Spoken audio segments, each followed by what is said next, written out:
എന്താണ് പടം? സാഹസമാണ് പരിപാടി. മൊത്തം സാഹസം നിറഞ്ഞ പരിപാടികളാണോ? സാഹസം ഇങ്ങനെ ഇറങ്ങിയിരിക്കണം. ഞാൻ ആദ്യം പറഞ്ഞില്ല സാഹസം ആണെന്ന് മനസ്സിലായി. ഇപ്പോഴും ഇവരെന്നെ കളിയാക്കും. ഗൗരിക്ക് ഇപ്പോഴും കഥ അറിഞ്ഞുവിടാൻ ഇവരെല്ലാരും ഞാൻ ഒരു റിയാലിറ്റി ഷോ ചെയ്തു ബിഗ് ബോസ്. അത് എന്റെ ലൈഫിൽ ഞാൻ ചെയ്ത അബദ്ധമാണോ എന്ന് എനിക്ക് ആദ്യം ചിന്തയൊക്കെ ഉണ്ടായിരുന്നു. അത് ഇറങ്ങിയതിന് ശേഷമാണ് എന്നെ അമലട്ട് ഭീഷ്മപർവ്വതത്തിലേക്ക് വിളിക്കുന്നത്. അതിലൊരു ഡാൻസ് പെർഫോമൻസ് ആയിരുന്നു, പക്ഷെ അത് ഭയങ്കര വൈറലായിരുന്നു. പിന്നീട് അങ്ങോട്ട് ആഫ്റ്റർ രതിപുഷ്പം എഫക്ട് ആയിരുന്നു.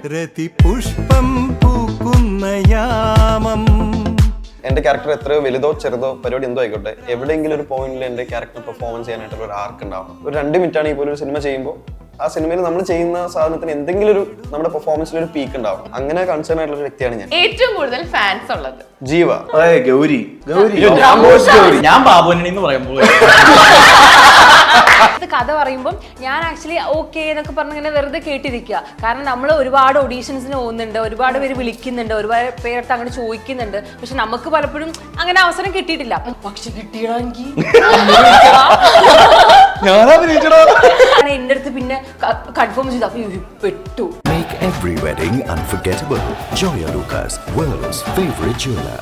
Hi hello, welcome to movie world media. ഞാൻ മെഹർ. ആൻഡ് ഇന്ന് എൻ്റെ കൂടെ ജോയിൻ ചെയ്തിട്ടുള്ള ഗസ്റ്റുകളെ പറ്റി പറയുകയാണെങ്കിൽ നമ്മുടെ ഏറ്റവും പുതിയ വിശേഷമായ സാഹസത്തിന്റെ എല്ലാ വിശേഷങ്ങളുമായി വർഷ, ഗൗരി, റംസാൻ, ശബരീഷ് ആൻഡ് ജീവ. നമസ്കാരം. നമസ്കാരം. നമസ്കാരം. എല്ലാവരും നല്ല സുന്ദരന്മാരും സുന്ദരികളായിട്ട് ഇരിക്കുന്നു.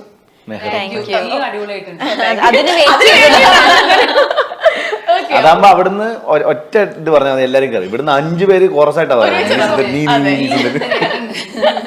ഓക്കെ, അപ്പം നമ്മുടെ ഇൻസ്റ്റഗ്രാം ഒക്കെ തുറന്നു കഴിഞ്ഞപ്പോ ഫുൾ ഏത് മൂഡ്? ഓണം മൂഡ്.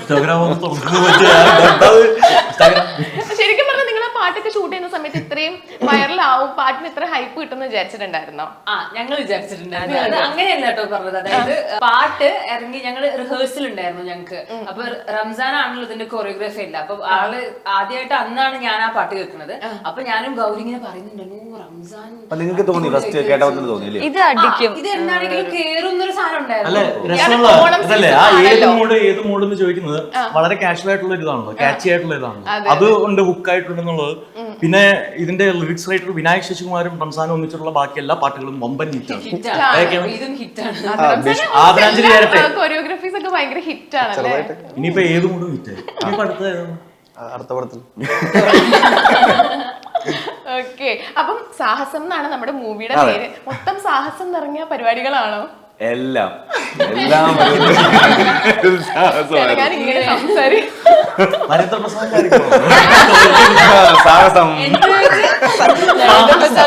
ഇങ്ങനെ ഇറങ്ങിയിരിക്കണം. ഇൻസ്റ്റഗ്രാം തുറന്നാൽ കൈ ഇങ്ങനെ വെക്കാം. അപ്പം എന്താണ്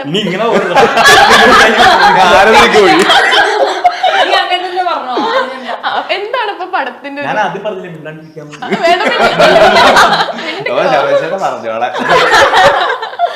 അപ്പം എന്താണ് പടം? പടത്തിന്റെ പേര് പോലെ തന്നെ സാഹസമാണ് പരിപാടി. പെട്ടെന്ന് സാഹസം എന്ന് ചിലപ്പോൾ ഭയങ്കര അഡ്വഞ്ചറസ് ആയിട്ടുള്ള ഒരു പരിപാടി മാത്രമാണെന്ന് ചിന്തിക്കും. പക്ഷെ അല്ല, എല്ലാവർക്കും അവരവരുടെ ലൈഫിൽ നടക്കുന്ന സാഹസങ്ങളാണ് സിനിമയിൽ പോർട്രേ ചെയ്യുന്നത്. അതിന്റെ അവസാനം ഒരു വലിയ സാഹസത്തിലെത്തുന്നു. ആ സാഹസം നമ്മൾ സോർട്ട് ചെയ്യുന്നു. ഏറ്റവും വലിയ കോമഡി എന്താന്ന് പറയുന്നത്, ഈ പടത്തില് ഏറ്റവും അവസാനം ജോയിൻ ചെയ്ത ആളാണ് റംസാൻ. അതിന് തൊട്ട് മുമ്പ് ജോയിൻ ചെയ്ത ആളാണ് ഞാൻ. കഴിഞ്ഞ പടം പടത്തിലുള്ള ആളാണ്. ഞാൻ അതിന്റെ പടത്തിന്റെ മെയിൻ ആണെന്നുള്ള നിലയ്ക്ക് അല്ലേ നമ്മൾ ആ സ്പേസ് കൊടുക്കണം. ഇല്ലെങ്കിൽ പറയും വന്നപ്പോ തന്നെ നമ്മൾ ഓവർടേക്ക് ചെയ്തെന്ന് പറയും. എല്ലാ ഈ പറഞ്ഞ പോലെ എല്ലാം പ്രണയം ഒരു സാഹസമാണോ എന്ന് ചോദിച്ചാൽ അതിലൊരു സാഹസമുണ്ട്. പിന്നെ കൂട്ടുകാരുടെ ലൈഫിൽ നടക്കുന്ന തമാശകളൊരു സാഹസമാണെന്ന് വെച്ചാൽ അതിലുണ്ടൊരു സാഹസം. അവരുടെ യാത്രയിൽ ഉണ്ടൊരു സാഹസം. എല്ലാ ആ ഓരോരോ കാര്യങ്ങളിലും ഉള്ള സാഹസമാണ് മൊത്തത്തിൽ സാഹസം. എന്തെങ്കിലും മനസ്സിലായോ? Very good. 7 പാട്ടുകളുണ്ട്. ഇപ്പൊ ഈ പറഞ്ഞ പോലെ ഇവരുടെ പ്രണയം ഡീൽ ചെയ്യുന്നുണ്ട്. നല്ല ഫ്രണ്ട്ഷിപ്പ് ഉണ്ട്.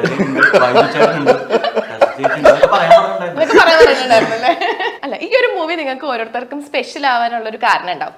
ചേച്ചിക്ക് എങ്ങനെയാണ് ഈ മൂവി സ്പെഷ്യൽ ആവാനൊരു കാരണം? എന്തായിരിക്കും? ഡബിങ് ആയിരിക്കും. ഞാൻ ഓരോ സ്ഥലത്ത് പറഞ്ഞു എല്ലായിടത്തും അത് പറയല്ലേ.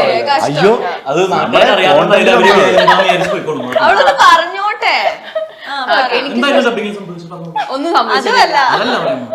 ഡബിളായിട്ട് വേറൊരു കൂട്ട് ചെയ്തിട്ടുണ്ട്. എനിക്കിത് സ്പെഷ്യൽ ആവാൻ കാരണം എന്താ വെച്ചാല് ഞാന് ഇപ്പം മുന്നേ 2-3 സിനിമകൾ ചെയ്തിട്ടുള്ളൂ. അതിൽ ഞാൻ വളരെ ചെറിയ ചെറിയ ഇങ്ങനെ വന്നു പോയി അങ്ങനെയൊക്കെയായിരുന്നു. ഇതിൽ കുറച്ചും കൂടി ഉണ്ട്.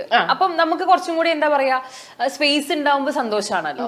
പിന്നെ വേറൊരു സ്പെഷ്യൽ ആയിട്ടുള്ള കാര്യം എന്ന് പറയുകയാണെങ്കിൽ എന്നെ ബിബിനേട്ടൻ നമ്മൾ ഡയറക്ടർ എന്നെ ഒരു ദിവസം വിളിച്ചിട്ട് എൻ്റെ അടുത്ത് ഇങ്ങനെ ഈ ഒരു സംഭവം ഉണ്ടെന്ന് പറയുമ്പോൾ ഞാൻ ബിബിനേട്ടനെ 21 grams ഇന്റർവ്യൂ ചെയ്തിട്ടുണ്ട്. ഞാൻ അന്ന് മിർച്ചിയിലായിരുന്നു, റേഡിയോയിൽ ആർജായിരുന്നു. അപ്പൊ അന്ന് അവിടുത്തെ ഷോയിൽ ചെയ്തിട്ടുണ്ടായിരുന്നു. ആ ഒരു ബന്ധത്തിലെ മൂപ്പർ എന്നെ വിളിക്കുന്നത്. അപ്പൊ വിളിച്ചിട്ട് എൻ്റെ അടുത്ത് കഥ പറയുമ്പോൾ ഞാൻ ആക്ച്വലി ഓക്കെ എന്നൊക്കെ പറഞ്ഞ് ഇങ്ങനെ വെറുതെ കേട്ടിരിക്കുക. കാരണം നമ്മൾ ഒരുപാട് ഓഡീഷൻസിന് പോകുന്നുണ്ട്, ഒരുപാട് പേര് വിളിക്കുന്നുണ്ട്, ഒരുപാട് പേരടുത്ത് അങ്ങനെ ചോദിക്കുന്നുണ്ട്. പക്ഷെ നമുക്ക് പലപ്പോഴും അങ്ങനെ അവസരം കിട്ടിയിട്ടില്ല. അപ്പൊ ഞാനും ഇതേപോലെ തന്നെ വെറുതെ ഉണ്ടെന്ന് പറയുന്നതായിരിക്കാം. അപ്പം ഞാൻ അത്ര കാര്യമാക്കിയിട്ടില്ല. പക്ഷെ കിട്ടിയടാണെങ്കിൽ അതാണെങ്കിൽ എനിക്ക് കുറച്ച് കഴിഞ്ഞിട്ട് എനിക്ക് വേറൊരു സ്ഥലത്തേക്ക് ട്രാവൽ ചെയ്യാനുണ്ട്. ഒരു മാസം 2-3 മാസം ഞാൻ അവിടെ ട്രാവൽ ചെയ്യാൻ പ്ലാൻ ആയിരുന്നു. അപ്പൊ ഞാൻ ടിക്കറ്റ് ഒക്കെ എടുത്ത് കഴിഞ്ഞിട്ടാണ് എന്റെ അടുത്ത് പിന്നെ കൺഫേം ചെയ്തത്. അപ്പൊ പെട്ടു. കാരണം കാനഡ പോകാനായിരുന്നു എന്റെ പ്ലാനിങ്. അവിടെയാണല്ലോ അവരൊക്കെ. അപ്പൊ ഞാൻ അങ്ങനെ ഒരു വെക്കേഷന് പോകാന്ന് വിചാരിച്ചായിരുന്നു. ടിക്കറ്റ് എടുത്തു വെറും 13 ദിവസത്തേക്ക് ഞാൻ പോയിട്ട് വന്നു. എന്നിട്ട് അപ്പം എനിക്ക് ആക്ച്വലി എന്താ പറയാ അങ്ങനെ ഒരു നല്ല സിനിമ കിട്ടി. പിന്നെ സിനിമയിൽ വന്നിട്ടാണെങ്കിലും തന്നെ ഇവരുടെയൊക്കെ കൂടെയുള്ള ഒരു യാത്ര ഉണ്ടല്ലോ. അങ്ങനെയൊക്കെ എന്താടി ഇങ്ങനെ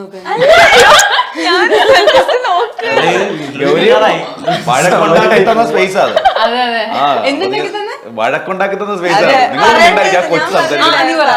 ഇനി ഗൗരി വർഷ സംസാരിക്കട്ടെ എന്ന് അതെനിക്ക് പറയാനുള്ളത്. അല്ല പറഞ്ഞു എങ്ങനെയാണ് ഈ ഒരു മൂവി സ്പെഷ്യൽ ആവാൻ കാരണം എന്താ? അല്ല എപ്പോഴും നമുക്കൊരു നല്ല മൂവിയുടെ ഭാഗമാകുമ്പം അത് ഓട്ടോമാറ്റിക്കലി സ്പെഷ്യൽ ആവും. അപ്പൊ സാഹസത്തിന്റെ കഥ കുറച്ച് കോംപ്ലിക്കേറ്റഡ് ആയിരുന്നു. അത് ഞാൻ ഫോണിൽ കൂടെയാണ് കേട്ടത്. ബിബിൻ പറഞ്ഞു കുറച്ച് ശ്രദ്ധിച്ച് കേൾക്കണം അല്ലെങ്കിൽ മനസ്സിലാവില്ല. ഞാൻ ശ്രദ്ധിച്ച് കേട്ടിട്ട് എനിക്ക് മനസ്സിലായിട്ടില്ല. എന്താന്ന് പറയട്ടെ, ഇതില് കുറെ ട്രാക്സ് ഉണ്ട്. എന്നുവെച്ചാൽ പാരലലി നടക്കുന്ന ലൂഡോ എന്ന് പറഞ്ഞൊരു ഹിന്ദി മൂവിയുടെ റെഫറൻസ് എന്നോട് പറഞ്ഞു. ഞാൻ ലൂഡോ കണ്ടിട്ടുണ്ട്. അപ്പൊ എനിക്ക് മനസ്സിലായി ഓക്കെ ഇറ്റ്സ് ക്രേസി, ലൈക്ക് കുറെ കാര്യങ്ങൾ നടക്കുന്നുണ്ടാവും. പിന്നെ മെയിൻ ആയിട്ട് എന്റെ ട്രാക്ക് എന്ന് പറയുമ്പോൾ ഇതില് റംസാനും എന്റെയും ഒരു റൊമാൻറ്റിക് ട്രാക്കാണ്. അതില് എന്റെ ഒരു 100% അങ്ങോട്ടേക്ക് പോയി ഫോക്കസ്. ബിക്കോസ് സംടൈംസ് നമുക്കെല്ലാം എന്താ പറയാ ഒരു ആസ് എ മൂവി കഥ കൺവിൻസിങ് ആയിരുന്നു. പിന്നെ അത് കഴിഞ്ഞ് നമ്മൾ ഷൂട്ട് ചെയ്ത് വരുമ്പോ പിന്നെയും കൺഫ്യൂസ് ആവും ഓരോ സീക്വൻസ്. അതിപ്പോ എടുത്ത് ഇപ്പോഴും ഇവരെന്നെ കളിയാക്കും, ഗൗരിക്ക് ഇപ്പോഴും കഥ അറിഞ്ഞുവിടാൻ. എന്റെ ഇവരെല്ലാരും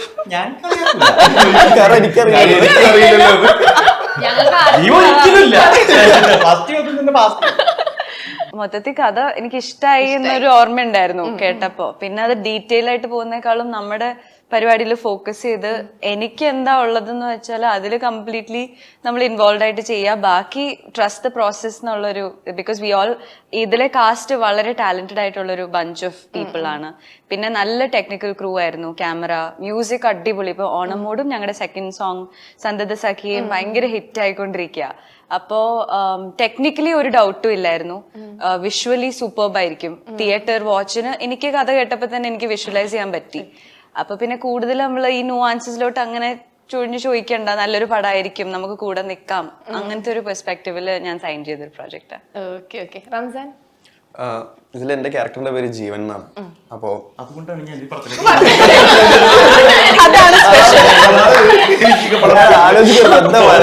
വേറെ പല കാരണങ്ങളുണ്ട് റംസാൻ സ്പെഷ്യൽ ആവാൻ. പക്ഷെ അത് നമ്മൾ പറയേണ്ട ആവശ്യമില്ലല്ലോ അല്ലെ. അതെന്താ? എനിക്കറിയില്ല. പാട്ടില് ഫിലിം പ്രൊഡക്ഷൻ കാണിക്കണുണ്ടോ? ആ പടത്തിലുണ്ടാവില്ല എന്ത് അത് പിടിക്കില്ല, അതൊക്കെ പോകട്ടെ. ക്യാരക്ടറിന്റെ പേര് ജീവൻ എന്നാണ്. ബേസിക്കലി ഞാൻ സിനിമകൾ ചെയ്യാൻ ആഗ്രഹിക്കുമ്പോൾ ഞാൻ എപ്പോഴും കൺസേൺ ആയിട്ടുള്ള കാര്യം എന്താണെന്ന് വെച്ച് കഴിഞ്ഞാൽ സിനിമ എന്റെ ക്യാരക്ടർ എത്രയോ വലുതോ ചെറുതോ പരിപാടി എന്തോ ആയിക്കോട്ടെ, എവിടെയെങ്കിലും ഒരു പോയിന്റിൽ എന്റെ ക്യാരക്ടർ പെർഫോമൻസ് ചെയ്യാനായിട്ടുള്ള ഒരു ആർക്ക് ഉണ്ടാവണം. വെറുതെ വന്ന് നമ്മൾ നിന്ന് ഒരു ക്യാരക്ടർ ചെയ്ത് ഫുൾ സിനിമയിൽ നിൽക്കുന്നതിനേക്കാൾ ഭേദം ഒരു 2 മിനിറ്റ് ആണെങ്കിൽ പോലും ഒരു സിനിമ ചെയ്യുമ്പോൾ ആ സിനിമയിൽ നമ്മൾ ചെയ്യുന്ന സാധനത്തിന് എന്തെങ്കിലും ഒരു നമ്മുടെ പെർഫോമൻസിൽ ഒരു പീക്ക് ഉണ്ടാവണം. അങ്ങനെ കൺസേൺ ആയിട്ടുള്ള ഒരു വ്യക്തിയാണ് ഞാൻ. അപ്പോൾ ഈ കഥ എന്നിലോട്ട് വരുമ്പോഴും ഈ കഥയിലെ പല ഇമോഷൻസിലൂടെയും കടന്നു പോകുന്ന ഒരു ക്യാരക്ടറാണ് ജീവന്റെ. അതിൽ ഈ പറയുന്ന പോലെ റൊമാൻസ് ഉണ്ട്, ഡ്രാമ ഉണ്ട്, ത്രില്ലർ ഉണ്ട്, അഡ്വഞ്ചർ ആണ്. ഇതിലെല്ലാത്തിലും നമുക്ക് ഒരു ഹൈ കിട്ടുന്ന ഒരു മൊമെന്റ് ഉണ്ട്. അപ്പൊ അതായിരുന്നു എന്നെ അട്രാക്ട് ചെയ്തതും. പിന്നെ ഈ പടത്തിന്റെ സ്ക്രിപ്റ്റ് ആണെങ്കിലും ഭയങ്കര ഇൻട്രസ്റ്റിംഗ് ആയിട്ട് എനിക്ക് തോന്നി. എനിക്ക് പക്ഷെ സ്ക്രിപ്റ്റ് മനസ്സിലായി. നിങ്ങൾക്ക് മനസ്സിലാവും. ഞാൻ B.Com first class ആണ്. കേട്ടിട്ടുള്ളൂ പക്ഷെ മനസ്സിലായി ഞങ്ങൾ കുത്തി പറയുന്ന പോലെ ഇല്ല, അല്ല സ്ക്രിപ്റ്റ് മനസ്സിലായി. അപ്പം എനിക്ക് പരിപാടി ഓക്കെ, ഇതൊരു പുതിയ പരിപാടി ആയിരിക്കും ഞാൻ ചെയ്തു കഴിഞ്ഞാൽ. പിന്നെ ഓഫ് കോഴ്സ് ബിപിൻ ചേട്ടൻ നല്ലൊരു ഡയറക്ടർ ഫസ്റ്റ് പടത്തിൽ തന്നെ പ്രൂവ് ചെയ്ത ഒരാളാണ്. പിന്നെ ആൽബി ചേട്ടൻ ക്യാമറ ചെയ്യുന്നു. അപ്പൊ ഇതെല്ലാം കൂടി വന്നപ്പോ ഓക്കെ, നരയൻ ചേട്ടനുണ്ട്, ബാബു ചേട്ടനുണ്ട്, പിന്നെ എന്റെ കൂടെ ഇരിക്കുന്നവരെല്ലാവരും ഉണ്ട്. ഓക്കെ, പുതിയൊരു പരിപാടി പിടിക്കാം, ഇതിൽ ഇത്രയും കാര്യങ്ങൾ ചെയ്യാനുണ്ട് എന്നൊക്കെ ഉള്ളൊരു തോട്ട് എനിക്ക് വന്നിട്ടാണ് ഞാൻ ഈ പടത്തിലേക്ക് കമ്മിറ്റ് ചെയ്യുന്നതും. ലീഡ് ക്യാരക്ടറിൽ വരുന്ന ഫസ്റ്റ് മൂവിയാണെന്ന് തോന്നുന്നില്ല. അതാണ് ചേച്ചി പറഞ്ഞ സ്പെഷ്യൽ എലിമെന്റ്. അതല്ലാണ്ട് ഉണ്ട്. അതെന്താ? ഒന്നുമില്ല, നിങ്ങൾ ബാക്കി പരിപാടി പാട്ട് കണ്ടില്ലേ? പിന്നെ പറഞ്ഞാ മതി. റംസാന്റെ പരിപാടി തന്നെ ഒരു പാട്ട് ഡയറക്ടർ അതാണ് ഞാൻ മൂക്ക് മാറ്റാന്ന് വിചാരിക്കും. ഇത് പിന്നെ വേറെ കാര്യം ഞാൻ പറയാൻ വന്നതാ, നിങ്ങക്ക് മനസ്സിലായോ എന്താണ്? അതല്ല ഞാൻ പറഞ്ഞ ഫിലിം പ്രൊഡക്ഷൻ എഴുതി കാണിക്കുന്നു, അത് മനസ്സിലായില്ല അല്ലേ? ഓഗസ്റ്റ് 8 തീയതിക്ക് മുമ്പ് നീ പടത്തിന്റെ എല്ലാ കാര്യങ്ങളും വിളിച്ചു പറയോ? ഇല്ല, ഞാൻ പറയില്ല. ഞാൻ ജസ്റ്റ് തിയേറ്ററിൽ പോയി കഴിഞ്ഞാൽ മനസ്സിലാവും അതെന്താ സംഭവം. പിന്നെ, അതെല്ലാം തിയേറ്ററിൽ വെച്ച് മനസ്സിലാവും. ഓ, സിനിമയെ പറ്റിയാണല്ലേ? Okay okay. അല്ല, നേരത്തെ ഇവർ രണ്ടുപേരും പറഞ്ഞല്ലോ കഥ മനസ്സിലായില്ല എന്ന്. അപ്പൊ കേൾക്കുമ്പോ ബിബിന്റെ ഭാഗത്ത് തെറ്റെന്ന് വിചാരിക്കും. ഇപ്പൊ കറക്റ്റേ നീ പറഞ്ഞപ്പോ എനിക്ക് കഥ മനസ്സിലായില്ല. ഓക്കെ ചേട്ടാ, ഞാൻ നേരത്തെ കുറച്ചു മുമ്പ് പറഞ്ഞ പോലെ തന്നെ ഈ ഒരു വളരെ ലേറ്റ് ആയിട്ടാണ് ഈ സിനിമയിലേക്ക് വരുന്നത്. ഞാൻ ധീരം എന്ന് പറഞ്ഞ പടം അഭിനയിച്ചുകൊണ്ടിരിക്കുമ്പോഴാണ് എന്നെ വിളിക്കുന്നത്. സ്ക്രിപ്റ്റ് വായിക്കാനുള്ള യാതൊരു സ്ക്രിപ്റ്റൊക്കെ അയച്ചു തന്നു. ഇവർ പറഞ്ഞു കഴിഞ്ഞാൽ പെട്ടെന്ന് ഇങ്ങനെ കുറച്ച് വേറെ രീതിയിൽ അൽക്കുലത്തായിട്ടുള്ളൊരു സ്ക്രിപ്റ്റാണ് ശരിക്കും പറഞ്ഞാൽ. മനസ്സിലാകാൻ കഴിയുന്ന പറഞ്ഞാൽ എനിക്ക് വായിക്കാൻ പറ്റാത്തതുകൊണ്ടും അതിനുള്ള സമയം കിട്ടാത്തത് കൊണ്ടൊക്കെയാണ്. എന്നിട്ട് പെട്ടെന്ന് തന്നെ ഒരു 4 ദിവസം അതിന്റെ പാക്കപ്പിന് 4 ദിവസത്തിനുള്ളിൽ ജോയിൻ ചെയ്യണം എന്നുള്ള അവസ്ഥയിലായിരുന്നു. മൊത്തത്തിൽ സിനിമയായിരുന്നല്ലേ? ഇപ്പൊ ജങ്കാറ്, ധീരൻ, ഇപ്പൊ സാഹസം, സിനിമയോ ഇതെല്ലാം അടുപ്പിച്ചടുപ്പിച്ചായിരുന്നു. അപ്പൊ ഏറ്റവും അവസാനമാണ് സാഹസം വന്നത്. അപ്പൊ എന്റെ സാഹസം അതായിരുന്നു. ഇത് കാരണം ഇതൊന്നും വായിക്കാനുള്ള സമയം ആരെയും പരിചയമില്ല, ഒരാളെയും പരിചയമില്ല. ജീവി ഉണ്ടെന്ന് അറിഞ്ഞൂടായിരുന്നു. ജീവി ഏതോ ഒരു കാലഘട്ടത്തിൽ വർഷം ഉണ്ടെന്ന് അറിഞ്ഞൂടായിരുന്നു. വർഷം മെർച്ചിയുടെ സമയത്ത് പരിചയമില്ലേ? അത് വന്നപ്പോഴല്ലേ വർഷം ഉണ്ടെന്ന് അറിഞ്ഞത്.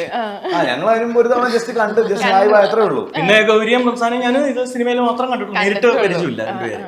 അപ്പൊ ഞാൻ ആകെപ്പാടെ ചോദിച്ചത് എന്റെ ക്യാരക്ടർ എന്താണെന്നുള്ളതാണ്. എന്റെ ക്യാരക്ടറിന്റെ ഒരു സാധനം എന്നാണ്. ഞങ്ങളെല്ലാം IT പ്രൊഫഷണലാണ്. ഇദ്ദേഹം അല്ല. 1 2 രണ്ടുപേരും. പിന്നെ സജിൻ ചെറുകയിൽ, ഹരി, ജയശ്രീ, സലീം.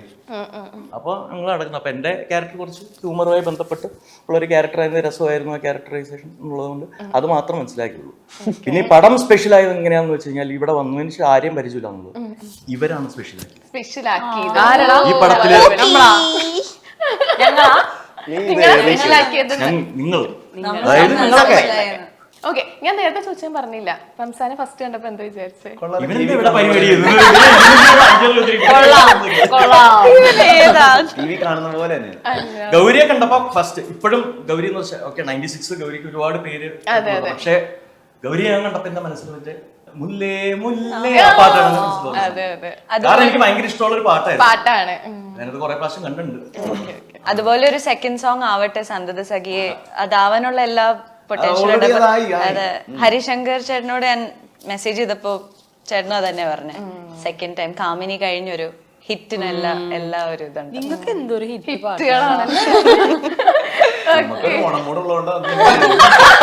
ഒരു സൈഡിൽ കൂടെ ഞങ്ങൾ ഓരം പിടിച്ചു പോകുന്നുണ്ട്. ഓക്കെ, ജിയോ ചേട്ടാ, ഇതില് ഏറ്റവും ആദ്യം ഈ സിനിമ സംസാരിച്ചതും ഒക്കെ ഞാൻ 21 ഗ്രാംസ് കഴിഞ്ഞിട്ട് ഞാൻ ബിബിനെ വിട്ടിട്ടേ ഇല്ല. പിന്നെ അടുത്ത പടം ചെയ്യുന്നുണ്ടെന്ന് പറഞ്ഞത് ഹൈ ഞാനുണ്ട്. ഇതിലെ എല്ലാ ക്യാരക്ടേഴ്സും മാറിയും തിരിഞ്ഞും ഒക്കെ കാസ്റ്റിംഗ് ഒക്കെ സമയത്ത്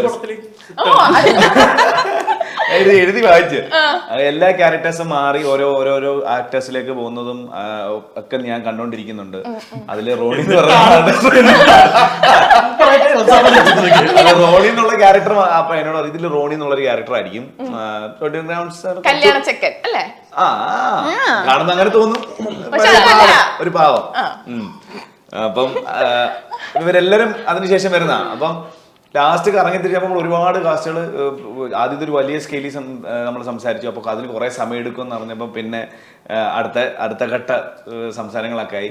ചിലത് ചേരേണ്ട അടുത്ത് വന്ന് ചേരുമ്പോൾ ഭയങ്കര മനോഹരമായിരിക്കും പറയത്തില്ല. അതേപോലെയാണ് ചേർന്നപ്പോൾ എല്ലാവരോടും ഒരു സ്ഥലത്ത് വന്നു അങ്ങോട്ടും ഇങ്ങോട്ടും ഒരു ഉള്ള ദിവസം ലൈക്ക് ഞങ്ങൾ 10 ദിവസം ക്ലൈമാക്സ് ഷൂട്ട് ചെയ്തതാണ്. ഈ 10 ദിവസം എന്ന് പറഞ്ഞാൽ അതാണ് ഞങ്ങൾ എപ്പോഴും പറയും, ഞങ്ങൾക്ക് ഈ പടം സ്പെഷ്യൽ ആ 10 ദിവസമാണ്.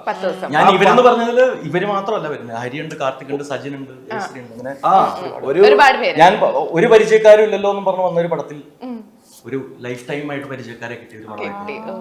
ഞങ്ങളൊരു 10 ദിവസം ആ ക്ലൈമാക്സ് ഷൂട്ടിന്റെ ഒരു 10 ദിവസം ഞങ്ങൾ ഒരു കുടുംബം പോലായിരുന്നു. എല്ലാവർക്കും ഞങ്ങൾക്ക് എന്റെ ലൈഫിൽ ആദ്യമായിട്ടാണ് ക്യാരവൻ എന്ന് പറയുന്നൊരു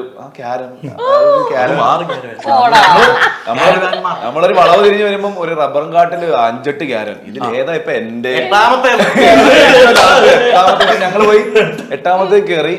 പിന്നെ കയറി ഒരു കാപ്പിയൊക്കെ കുടിച്ച് പിന്നെ പുറത്തിറങ്ങി. പിന്നെ ആ 10 ദിവസം ഞങ്ങൾ എല്ലാവരും ഒരു ക്യാരവനകത്ത് ഉനോ കളി, പിന്നെ ഭക്ഷണം കഴിക്കല്. പിന്നെ അവിടെ ഞങ്ങള് കുറച്ചുപേര് അവിടെ ഉണ്ടായിരുന്നു. അല്ലെ, ഞങ്ങള് കുറച്ചുപേര് അവിടെ ഉണ്ടായിരുന്നു എന്നുള്ള കയ്യൊപ്പ് ഞങ്ങൾ അവിടെ ഇട്ടിട്ടാ പോയത്. മൊത്തം അലമ്പായിരുന്നു.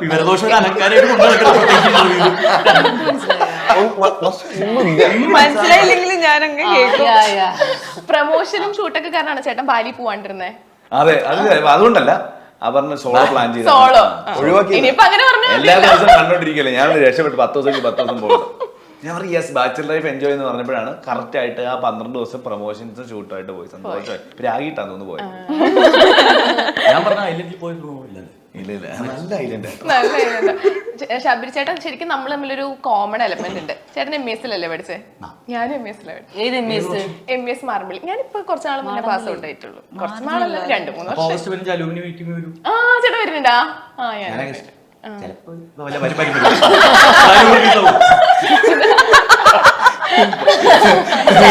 സത്തമാ വെറുതെടാ. ഇപ്പം ചേട്ടനും കിച്ചു ചേട്ടനും അൽഫോൺസ് ചേട്ടനും നിങ്ങൾ എല്ലാവരും ആ ഒരു കോളേജിൽ പഠിച്ച ആൾക്കാരാണ്. സത്യം പറഞ്ഞാൽ നിങ്ങളുടെ അവിടുത്തെ ഒരു ഫ്രണ്ട്ഷിപ്പ് അല്ലേ നിങ്ങളുടെ സിനിമയിലേക്കുള്ള ഒരു ഇനീഷ്യൽ പുഷ്? അതെ. പിന്നെ ആ സമയത്ത് സിനിമയെ കുറിച്ച് ഉള്ള ചർച്ചകൾ മാത്രമായിരുന്നു. എങ്ങനെ സിനിമയിൽ കയറാം, എന്ത് ചെയ്യാം, എങ്ങനെ ചെയ്യാൻ പറ്റും.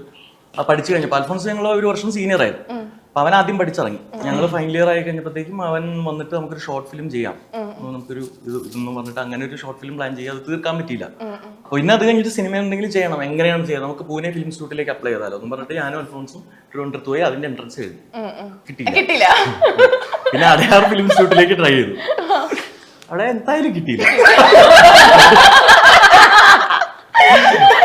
അങ്ങനെ ഇരുന്നപ്പോഴാണ് Alphonse school of audio engineering എന്ന് പറഞ്ഞ ഒരു ഓസ്ട്രേലിയൻ വേറോംബേ എന്ന് പറഞ്ഞ സ്ഥലമുണ്ട്. അവിടുത്തെ അക്രഡിഷൻ ഉള്ള ഒരു ഇത് ലോകത്ത് പലയിടത്തും ഉണ്ട്. SAE എന്ന് പറയുന്നത് അത് ചെന്നൈയിലും ഉണ്ട്. അവിടെ ഇതുണ്ട്, ഡയറക്ഷൻ കോഴ്സ് ഉണ്ട്, ഡിജിറ്റൽ ഫിലിം മേക്കിംഗ് എന്ന് പറഞ്ഞ്. അവിടെ പൈസ കൊടുത്താൽ കിട്ടും. അങ്ങനെ അവിടെ ചെന്ന് DFM ചേരാൻ വേണ്ടി ചെന്നു. അപ്പൊ അവിടെ ചെന്നപ്പോൾ സ്കൂൾ ഓഫ് ഓഡിയോ എഞ്ചിനീയറിംഗ് ആണ് പ്രധാനം. അങ്ങനെ ഞാൻ ഓഡിയോ എഞ്ചിനീയറിംഗ് ചേർന്നു, അവൻ DFM ചേർന്നു. ഞങ്ങളൊപ്പം ഒരുപാട് ബാച്ച്മേറ്റ്സ് സിനിമയിലുണ്ട്. ഓക്കെ. റംസാൻ ശരിക്കും നമ്മളെല്ലാവരും എനിക്ക് തോന്നുന്നു ആദ്യമായിട്ട് കാണുന്ന D4-ലാണ്. സത്യം പറഞ്ഞാൽ നമുക്ക് സിനിമയിലേക്ക് വരുമ്പോൾ നമുക്കൊരു ബേസ് ഉണ്ടെങ്കിൽ അത് ഭയങ്കര ഹെൽപ്ഫുൾ ആവും എന്ന് കേട്ടിട്ടുണ്ട്. D4 എത്രത്തോളം ആ ഒരു ബേസ് ആയിട്ട് ഹെൽപ്പ് ചെയ്തിട്ടുണ്ട് സിനിമയിലേക്ക് വരാനായിട്ട്? സിനിമയിലേക്ക് വരാൻ അല്ലെങ്കിൽ പോലും D4 ഡാൻസ് എന്റെ ലൈഫിൽ എന്നെ ഒരുപാട് ഹെൽപ്പ് ചെയ്തൊരു റിയാലിറ്റി ഷോ ആണ്.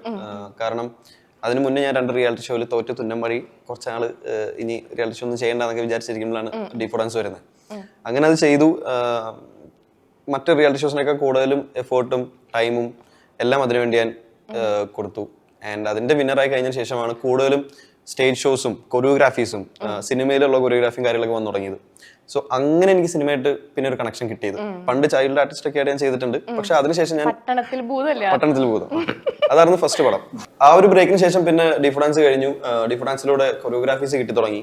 പിന്നെ ആദരാഞ്ജലി സോങ് ഞാൻ കൊറിയോഗ്രാഫി ചെയ്തു. പിന്നെയും പയ്യെ ഞാൻ ഫിലിമിലെ എനിക്ക് വേറെ അല്ലെങ്കിൽ പറയുന്ന നമുക്കൊരു ബാക്ക് ബോൺ എന്നുള്ള രീതിയിൽ വേറെ ആളും ഇല്ല സപ്പോർട്ട് ചെയ്യാൻ ഈ ഫിലിം ഇൻഡസ്ട്രിയിലോട്ട് വരാനായിട്ട്.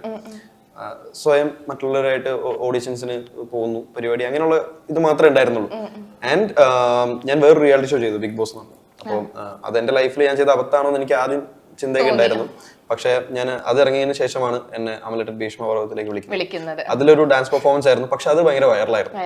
അപ്പോ ഡാൻസ് അങ്ങനെ എനിക്ക് ഉപകാരപ്പെട്ടിട്ടുണ്ട്. പിന്നീട് അങ്ങോട്ട് ആഫ്റ്റർ രതിപുഷ്പം എഫക്റ്റ് ആയിരുന്നു. പിന്നെ ഒരുപാട് വേഷങ്ങൾ വന്നല്ലോ. കുറച്ച് പരിപാടീസ് വന്നിട്ടുണ്ട്, ഓഫീസറിൽ കണ്ടു, പിന്നെ കുറച്ച് പരിപാടീസ് വന്നിട്ടുണ്ടായിരുന്നു. അതിനകത്ത് സെലക്ട് ചെയ്ത് ഞാൻ അത് കഴിഞ്ഞ് റൈഫിൾ ക്ലബ് ചെയ്തു, ഓഫീസർ ചെയ്തു, പിന്നെ സാഹസം.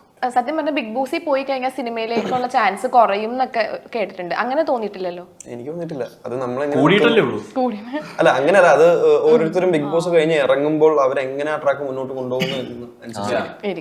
ചില വിന്നേഴ്സിനെ കുറിച്ച് അഡ്രസ് പോലും ഇല്ലാത്ത വിന്നേഴ്സ് ഇല്ലേ, വിന്നേഴ്സ്. ഓക്കെ, അപ്പൊ അതുപോലെ തന്നെ ജീവചേട്ടന്റെ ഒരു ബേസ് എനിക്ക് തോന്നുന്നു സരിഗമപ്പ ഒരു ആങ്കർ. അത് എത്രത്തോളം ഒരു വഴിത്തിരിവായിട്ടുണ്ട് ചേട്ടന്റെ പിന്നത്തെ കരിയറിൽ മൊത്തം? 21 ഗ്രാംസിന്റെ ഡയറക്ടർ സാഹസിന്റെ ഡയറക്ടർ ബിബിൻ 21 ഗ്രാംസിലേക്ക് വിളിക്കുന്നത് സരിഗമപ്പയില് പിന്നെ അനുപേട്ടൻ വന്നപ്പോഴാണ്. അനുപേട്ടൻ എന്താ എന്റെ പടത്തിൽ ആരോ പാടണം എന്ന് പറഞ്ഞപ്പോൾ ഞാൻ സൈഡിൽ നിൽപ്പുണ്ടായിരുന്നു. ഞാൻ എന്നെയും കൂടെ പടത്തിൽ വിളിക്കുമോ? നിന്നെ ഞാൻ വിളിക്കാടാന്ന് പറഞ്ഞു. അപ്പൊ ഞാൻ വിചാരിച്ചു തമാശക്ക് പറയുമായിരിക്കും. പക്ഷെ അങ്ങനെ അവരുടെ ഒരു ചർച്ചയിൽ അങ്ങനെ ക്യാരക്ടർ വന്നപ്പോ ഒരു ദിവസം അനുപേട്ടൻ വിളിച്ചു, നീ എവിടെയാണ്? ആരാ? ഞാനാ അനൂപൻ. അനുപേട്ടാ, ഇപ്പൊ ഒരു പരിപാടി ഉണ്ട്, നിന്നെ ബിബിൻ വിളിക്കും. അങ്ങനെ ബിബിൻ വിളിച്ച് അങ്ങനെ അതാണ് സരിഗമപ്പ ത്രൂ ആണ് ഞാൻ സിനിമ. അതിനു മുമ്പ് ഒരു സിനിമ ചെയ്തിട്ടുണ്ട്, പക്ഷെ ആർക്കും അറിയത്തുമില്ല. സരിഗമപ്പ ശേഷമാണ് കുറച്ച് ആൾക്കാർ അധികം. ഞാൻ എന്റെ ഫസ്റ്റ് സിനിമ എന്ന് പറഞ്ഞാൽ അങ്ങനെ ഞാനും പ്രേമിച്ചു എന്ന് പറഞ്ഞു. അത് സരിഗമപ്പ കഴിഞ്ഞിട്ട് സരിഗമപ്പ അത് ബി നിജു സാറ് വിളിച്ചിട്ട് പോയി ചെയ്യുന്നതാണ്. അതെല്ലാം സരിഗമപ്പ കഴിഞ്ഞിട്ടാണ് സിനിമ എന്ന് പറയുന്ന ആ നമ്മൾ ആഗ്രഹിച്ച ഒരു സ്പേസ് ഇല്ലേ, അവിടുത്തെ ആൾക്കാർക്ക് നമ്മളെ കണ്ടാൽ മനസ്സിലാകാൻ തുടങ്ങിയതും അവർ നമ്മൾക്കടാ ഷോ കാണാറുണ്ടെന്ന് പറയാം. എന്തേലും വരുമ്പോ ഇന്നൊരാളുണ്ട്, അവരെല്ലാം സരിഗമപ്പ കണ്ടിട്ട് വിളിച്ചതാണ്. അപ്പൊ അതാണ് ഒരു വഴിത്തിരിവ്. പിന്നെ ആദ്യം വിളിച്ചവരെയൊക്കെ പിന്നെ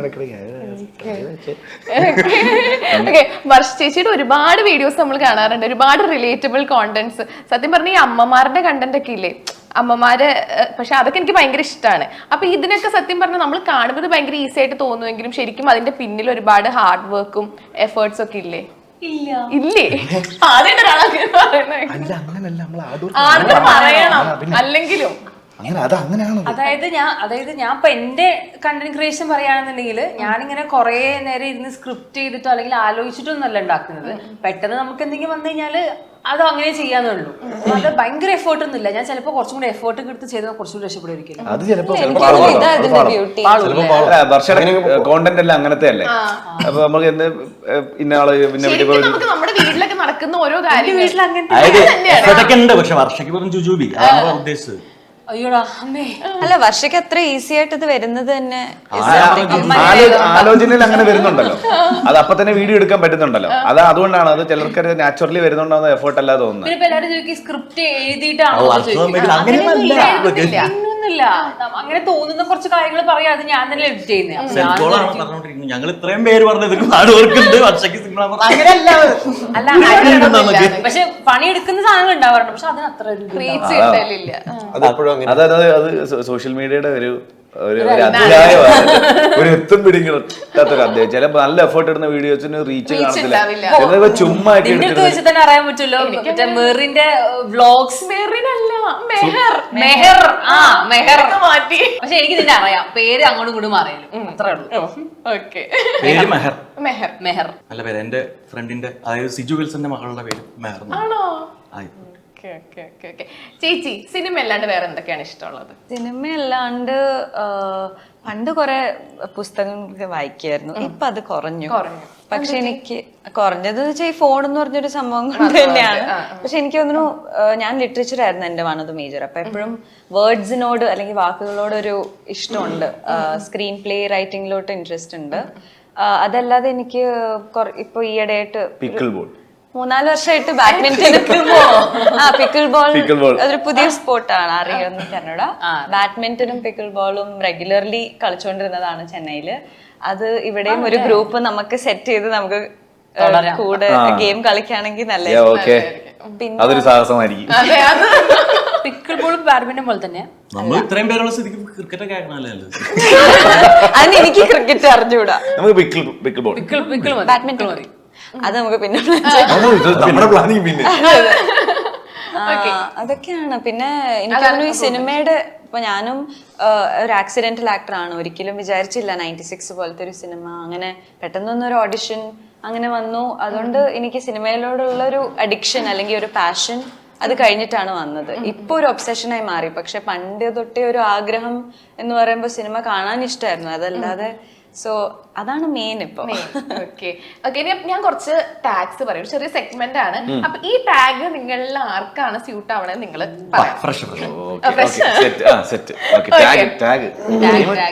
first one, convincing star. Convincing star ജീവ. ബിബിൻ. ഇവിടെ ഉള്ളവർ ഇവിടെ പേരെഴുതിയാണ് അതുപോലെ ഈ പോസ്റ്ററിലുള്ളവരെയും കൂടി ചേർത്ത്, ബിബിൻ ചേട്ടനാണ്. പോസ്റ്ററിലുള്ളവരെയും കൂടി ചേർത്ത്. അല്ല ഇവിടെ ഉള്ളവരാണെങ്കിൽ കുറച്ചുകൂടെ നമുക്ക് കളിയാക്കാൻ പറ്റും. ഓക്കെ, അപ്പൊ ഇവിടെ ഉള്ള ഒരു കൺവിൻസിങ് സ്റ്റാർ എനിക്ക് തോന്നുന്നു ജീവ. അതെന്താ ജീവചേട്ടന് പറയാൻ കാരണം? എല്ലാം സംസാരിച്ച് ശരിയാക്കി റംസാനെ വിളിച്ച് കൺവിൻസ് ചെയ്യാൻ നല്ല പടമാ. എനിക്ക് ആദ്യത്തെ കോള് വരുന്നത് പ്രൊഡക്ഷൻ കൺട്രോളർ ആണ്. അപ്പൊ പുള്ളിന് റംസാൻ ഒരു പടമുണ്ട്, അപ്പൊ കഥ കേട്ട് നോക്ക്, എന്തായാലും ഇഷ്ടപ്പെടും, റംസാൻ ഇഷ്ടപ്പെടും എനിക്കറിയാം, നോക്കുന്നു പറഞ്ഞു. ആ കോളിങ്ങിനെ വെച്ചതും ജീവ കോളിങ്. മോനെ ഒന്നും നോക്കണ്ട, ഉഗ്രം പടമാണ്. എന്നോട് നമ്മളിങ്ങനെ എന്നോട് ബിബിൻ റംസാൻ എങ്ങനെ ഉണ്ടായിരിക്കും, പൊളിക്കും. അപ്പം നമ്മുടെ പ്രൊഡക്ഷൻ കൺട്രോൾ വിളിച്ചിട്ടുണ്ട്. ഞാൻ ഇപ്പൊ വിളിക്കാന്ന് പറഞ്ഞാൽ ഞാൻ വിളിക്കും, മോനെ ഒന്നും നോക്കണ്ട, കഥ നിനക്ക് ആദ്യം മനസ്സിലാവുന്നുണ്ടോ നോക്കണം. നീ കഥ കേട്ടിട്ട് മനസ്സിലാവോ നോക്ക്, ഇല്ലെങ്കിൽ നമുക്ക് ഇനി ഇരിക്കാൻ കഥ കേൾക്കാൻ. സമയമുണ്ട്, ഷൂട്ട് തുടങ്ങാൻ നോക്കി. അപ്പൊ ഇവൻ വിചാരിച്ചത് സമയമുണ്ട്, സിനിമയാണല്ലോ. അപ്പൊ ഞാൻ ചോദിച്ചോ നീ ഫ്രീ ആണോ? ആ ഫ്രീ ആണ്. ഉച്ച കഴിഞ്ഞാൽ പേരുണ്ട്. ഇല്ല എന്നാ റെഡി ആക്കി പോവാം. കഥ കേൾക്കാൻ നമ്മള് ഒരു കഥ കേൾക്കാൻ ഡയറക്ടറുടെ അടുത്തേക്ക് പോകണം. ചിലപ്പോ ഫ്ലാറ്റിലായിരിക്കാം, അല്ലെങ്കിൽ ഏതെങ്കിലും കഫേസിലായിരിക്കാം, ഞാൻ തന്നെ പറയും. പക്ഷെ ഇവിടെ എവിടെയായിരുന്നില്ല. നീ റെഡി ആയിക്കോ നമുക്ക് പോവാന്ന് പറഞ്ഞപ്പോ ഞാൻ ഇവനെ ലഞ്ച് ബ്രേക്ക് ഞങ്ങളോട് ഉണ്ടാവും, ഞങ്ങൾ വണ്ടി എടുത്ത് വർത്താനൊക്കെ പറഞ്ഞു. എന്റെ രീതി എന്റെ ജേർണിയും പറയുന്നുണ്ട് ഈ സിനിമയിലെ. അപ്പൊ ഞങ്ങൾ നേരെ ഫോട്ടോ അടിച്ചപ്പോൾ കറക്റ്റ് ആയിട്ട് ലഞ്ച് ബ്രേക്ക് ആയി, നേരെ ക്യാരവനകത്ത് കയറുന്നു, ഇവര് കഥ പറയുന്നു, കഥ കഴിഞ്ഞിറങ്ങുന്നു. എങ്ങനെയുണ്ട്? എനിക്ക് കുഴപ്പമില്ല മനസ്സിലായി. അപ്പൊ ഞാൻ മനസ്സിലായി. നമ്മള് നേരെ ഞാൻ ചെന്നത് നേരെ ലൊക്കേഷനിലേക്കായിരുന്നു. പടത്തിന്റെ വേറൊരു പോർഷൻ നമ്മളായിട്ട് കണക്ഷൻ ഇല്ലാത്ത ഒരു പോർഷൻ ഉണ്ടായിരുന്നു, അതിന്റെ ഷൂട്ടിംഗ് ലൊക്കേഷനിലേക്കാണ് ഞാൻ ചെന്ന് കയറുന്നത്. അന്ന് ഭവനൻ ചേട്ടന്റെ എന്തോ ഷൂട്ട് ചെയ്യും. അപ്പൊ അതിന് ഞങ്ങളെ മേളില് ആൽബി ചേട്ടന്റെ ക്യാമറ DOP പോയി കണ്ടു. നമുക്ക് പറഞ്ഞു പയ്യെ ഇറങ്ങാം എന്നൊക്കെ പറഞ്ഞു. അപ്പൊ ഞാനെന്നാ ആലോചിച്ചിട്ട്, നീ പെട്ടെന്ന് ആലോചിക്ക്, അങ്ങനെയാണ് നാളെ നിനക്ക് ഷൂട്ടുണ്ടോ? നാളെയോ? അല്ല, നാളെ പിറ്റേ ദിവസം ഉണ്ടായില്ല, കുറച്ച് ദിവസം കഴിഞ്ഞപ്പോ നേരെ ഡയറക്റ്റ് ഷൂട്ടിനകത്ത് കയറി. ഗൗരി പറഞ്ഞ പോലെ തന്നെ എല്ലാം ഷടപടേ ഞാനൊന്ന് നോക്കിയിട്ട് പറയാം. നോക്കിയിട്ട് പെട്ടെന്ന് പറഞ്ഞോളൂ, അങ്ങനെ ടിക്കറ്റ് ഇടാൻ നാളെ പറഞ്ഞു. ഓക്കെ, അടുത്തത് ഉറക്കഭ്രാന്ത് കൂടുതലുള്ള ആള്. റംസാൻ. അല്ല റംസാൻ അല്ല, ഉറക്കഭ്രാന്ത് കൂടുതലുള്ളത് ശബരീഷ് ചേട്ടനാണോ? ഞാനായിരിക്കും. ഗൗരി. ഞങ്ങള് അപ്പൊ എല്ലാവരും ഉണ്ട് പറഞ്ഞ ഞങ്ങൾ എല്ലാവരും ഒരു ക്യാരവനിലാന്ന് പറഞ്ഞില്ലേ. ആ കൂട്ടത്തിൽ ഉനോ കളിക്കാത്തപ്പോ മാത്രം കളിക്കുമ്പോ മാത്രം വരുന്ന ചില ക്യാമിയോ റോൾസ് ഉണ്ട്. അത് കഴിഞ്ഞ് കഴിഞ്ഞാൽ ഭക്ഷണം കഴിക്കും, ചിലപ്പോ കഴിക്കത്തില്ല, ക്യാരവനിലുണ്ടാവും. പിന്നെ 2 ദിവസം പ്രൊമോ ഷൂട്ട് ഉണ്ടായിരുന്നല്ലോ, അന്നും ഉറങ്ങി. എന്നിട്ട് നമ്മള് പിന്നെ പാട്ടിൽ കാണിച്ചേക്കുന്ന എൻഗേജ്മെന്റ് ഡ്രസ് ഇല്ലേ, അതിന്റെ ഷോളൊക്കെ വെച്ചിരുന്ന് ഉറങ്ങിയിട്ടുണ്ട്. എന്തിനും ഷൂട്ടിൽ വരെ ഗൗരിയുടെ ഷോട്ട് കഴിഞ്ഞപ്പോ ക്യാരവനിലേക്ക് പോകണ്ട, ഇവിടെ തന്നെ ഇരിക്കാന്ന് പറഞ്ഞപ്പോ ഇങ്ങനെ എന്നാ പിന്നെ ഞാൻ കുറച്ച് ഡാഡി ഗിരിജയെ പോലൊക്കെ അടുത്തത് കുരുട്ട് ബുദ്ധി. ശബരീഷ്. ഞാനെല്ലാം വളരെ സ്ട്രെയിറ്റ് ആയിട്ട് കുരുട്ട് അല്ല, എന്തായിരുന്നു കഴിഞ്ഞ ദിവസം നമ്മളൊരു കോളേജിൽ പോയപ്പോ, ആദ്യൊരു കോളേജിൽ പോയി. അപ്പൊ അവിടെ എത്തിയപ്പോ ഇവിടെ ആരാ നന്നായിട്ട് പാട്ട് പാടുന്ന വെച്ചിട്ട് ഒരു പെൺകുട്ടിനെയും ഒരു ആൺകുട്ടിനെ വിളിച്ചു. അപ്പൊ അടുത്ത പോകുന്നത് നമ്മളൊരു മുസ്ലിം ഒരു കോളേജിലോട്ടാ. അപ്പൊ പോണ വഴിക്ക് പറയാ, അങ്ങനെയാണെങ്കിൽ ഈ തവണ ഇതില് ടീച്ചറിനെ വിളിച്ച് ഡാൻസ് കളിപ്പിക്കുന്നു മുസ്ലിം കോളേജിൽ. അവിടെ വെച്ച് മറന്നു ഇറങ്ങിയപ്പോഴാണ് ഇങ്ങനെ ഒരു ഐഡിയ ഉണ്ടായിരുന്നു. ഇങ്ങനത്തെ കുറെ ഐഡിയാസ് ഉള്ളു. കുറെ സാധനങ്ങൾ പറയും. ക്രിയേറ്റീവ് ബുദ്ധി.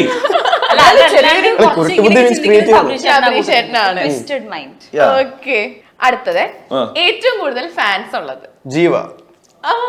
ഗൗരി. ഗൗരി. ഇനി വർഷയില് ഞാൻ ബാബുവിനെ പറയാൻ പോകും. ഇല്ല ഞങ്ങൾ ഇതുവരെ പോയ കോളേജിൽ എല്ലാരും ആദ്യം സംസാരിക്കണ്ടേ അങ്ങനല്ല പിന്നെ അത് ടെലിവിഷനിൽ വന്ന എല്ലാവർക്കും ഓഡിയൻസ് ഉണ്ട്. ഇപ്പൊ വർഷയ്ക്കാണെങ്കിലും ഓഡിയൻസ് ഉണ്ട്, ഇപ്പൊ റംസാനാണെങ്കിലും ഓഡിയൻസ് ഉണ്ട്. റംസാനെ ചെറുതിലെ ടെലിവിഷനിൽ കണ്ടേ. അപ്പൊ ടെലിവിഷനിലുള്ള ആൾക്ക് ഒരു ഓഡിയൻസ്, ഒരു കാറ്റഗറി ഓഫ് ഓഡിയൻസ് എന്തായാലും ഉണ്ട്. പിന്നെ പ്രേമം എന്ന് പറഞ്ഞ സിനിമയിന് ശേഷം ശബരീഷ് എന്ന് പറയുന്ന ആളെ അറിയാത്തവരായിട്ട് ആരുമില്ല. പിന്നെ ഈ കൂട്ടത്തിലേക്ക് പിന്നെ ഗൗരി, ഞങ്ങൾക്ക് കേരളത്തില് കറുകുറ്റി, തൃശ്ശൂര്, ട്രിവാൻഡ്രം ഒക്കെ ഉള്ളു. ഇത് pan Indian master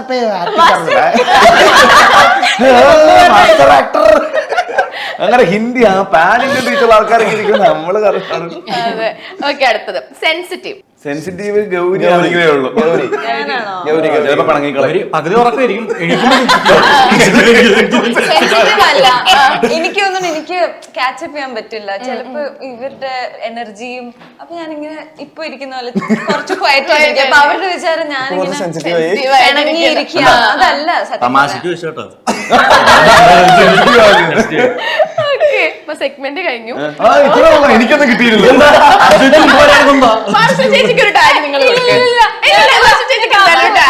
dubbing artist. ഇനി അതുക്കും മേലെ പറഞ്ഞുണ്ട്. പടത്തിലുള്ള കാര്യമാണ്. പടത്തിലുള്ള പറയണ്ട. വേറെ ഒരു ടാഗും കൊടുക്കാനില്ല. അല്ല അതിനുള്ളതാണ്. Drifting star. ഡ്രിഫ്റ്റിയോ? പിന്നെ പടത്തില് വർഷ എന്താ ഡ്രിഫ്റ്റിങ്. മാസ്റ്റർ ഇങ്ങനെ നിൽക്കുക. എപ്പിടാ കണ്ണാ എന്നൊരു ചോദ്യം. അത് സെറ്റിന്ന് പഠിപ്പിച്ചു. ആക്ഷൻ. സ്റ്റിയറിംഗും കൈ നീങ്ങുന്നു. ഒരു മിനിറ്റ്, ഇത് പറഞ്ഞ സ്ഥിതിക്ക് എനിക്കത് പറഞ്ഞാൽ പറ്റും. സീനാണ് പറഞ്ഞോണ്ടിരിക്കുന്നത്. ഞാൻ പറഞ്ഞില്ല, അതായത് ഞാൻ നന്നായിട്ട് ഡ്രിഫ്റ്റ് ഒന്നും ചെയ്യുന്നില്ല. അതല്ല, വർഷയ്ക്ക് അതിനൊരു ബിഫോർ സ്റ്റോറി ഉണ്ട്. ആ സ്റ്റോറി സീനുമായിട്ട് ബന്ധപ്പെട്ടതുകൊണ്ട് നമുക്ക് പറയാൻ പറ്റും. മാസ്റ്റർ വന്നു. ഇങ്ങനെ എല്ലാരും ഓരോരുത്തരും ചാടി ചവിട്ടുന്നു. അപ്പൊ എന്തോ ഡ്രിഫ്റ്റിംഗ് ഉണ്ടെന്ന് മാഡം അറിഞ്ഞു. ഞാനങ്ങ് ചെയ്താലോ? അറിയാം, ഞാനല്ലേ ചെയ്യേണ്ടത്. ഞാനങ്ങ് ചെയ്താലോ? അറിയാവോ? വണ്ടിയൊക്കെ ഓടിക്കുന്നല്ലേ? അല്ല, കോമഡി ഉണ്ട്. വർഷം ഡ്രിഫ്റ്റ് ചെയ്യാമെന്നിരിക്കണം. അത് ഡ്രിഫ്റ്റ് ചെയ്യുന്നതിന്റെ തൊട്ടിപ്പുറത്തെ സീറ്റിൽ അതേ വണ്ടിയിൽ ഞാനിരിക്കുന്നു. ഓ ശരിയാ, ശബരീശ്വരനും എന്റെ കൂടെ അല്ലേ? അതെ. അപ്പം ഡ്രിഫ്റ്റിംഗ് വെയിറ്റ് ചെയ്തിരിക്കുകയാണ്. വണ്ടി ഇങ്ങനെ പുറകിലോട്ട് ചെറിയ പുറകോട്ട് പോവാണ്. ബ്രേക്കും പിടിച്ചിരിക്കുകയാണ്. ഞാൻ പറഞ്ഞു ബ്രേക്ക് ഇടുന്ന ഗിയറിലിട്ട് ഞാൻ വണ്ടി അനങ്ങില്ല. എടി എന്നാന്നറിയോ, അതെന്താന്ന് വെച്ചാൽ നമ്മൾ സ്ഥിരമായിട്ട് ഓടിക്കുന്ന വണ്ടിയാണെങ്കിൽ നമുക്ക് നല്ലതിൽ പോകാൻ പറ്റും. ഇതെന്ന് പറയുമ്പോൾ അത്ര ഒരു സെറ്റപ്പിൽ അതൊരു വണ്ടിയാ. അപ്പൊ ഞാൻ ഡ്രിഫ്റ്റ് ചെയ്ത പോലെ ഡ്രിഫ്റ്റ് അറിയാം. ആ സ്റ്റിയറിംഗ് പിടിച്ചൊരു കറക്കൊണ്ടായിരുന്നു. അല്ല പക്ഷെ ചെയ്തിട്ടോ? ഇതൊക്കെ പറയും. പക്ഷെ when it comes to work, അല്ലെങ്കിൽ അത് നമ്മളെല്ലാം ചെയ്തിരിക്കുന്ന ചവിട്ടും തൊഴിയും ഡ്രിഫ്റ്റ് എല്ലാം നമ്മളെല്ലാവരും തന്നെ ചെയ്തേരം. അത് പറയുമ്പോ അത് മാത്രല്ല ഒരുപാട് പരിപാടീസ് ഉണ്ട്. പിന്നെ അല്ല, അതല്ല, നമുക്ക് അടി തല്ലും മാത്രല്ലേ ഉള്ളൂ. അല്ല എല്ലാവർക്കും ഡ്യൂപ്പ് ഒക്കെ ഉണ്ടായിരുന്നു.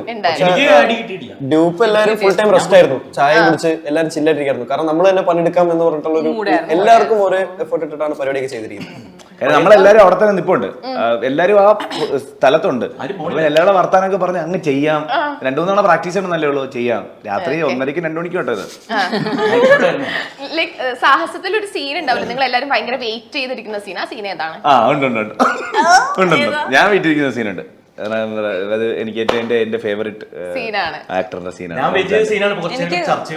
ഡ്രിഫ്റ്റ് ചെയ്യണ സീൻ. ക്ലൈമാക്സ് ആണ്. എനിക്ക് റംസാന്റെ ഒരു അല്ല ആ പെർട്ടിക്കുലർ സീൻ ഭയങ്കര രസമാണ്. റംസാൻ എന്ന് പറയുന്ന ഒരു ആക്ടറിനോട്, ആ കഥാപാത്രത്തോട് പ്രേക്ഷകർ കണക്ട് ചെയ്യുന്ന ഒരു സീൻ ആയിരിക്കും അത്. എനിക്ക് മൊത്തം ഞാനുള്ളതല്ല. അപ്പൊ August 8-ന് ഇറങ്ങാൻ പോകുന്ന സാഹസത്തിന് എല്ലാവിധ ആശംസകളും നേരുന്നു. Thank you Maher. Thank you Maher. Make every wedding unforgettable with Joya Lucas Diamond Wedding Collection. Joya Lucas, world's favorite jeweler.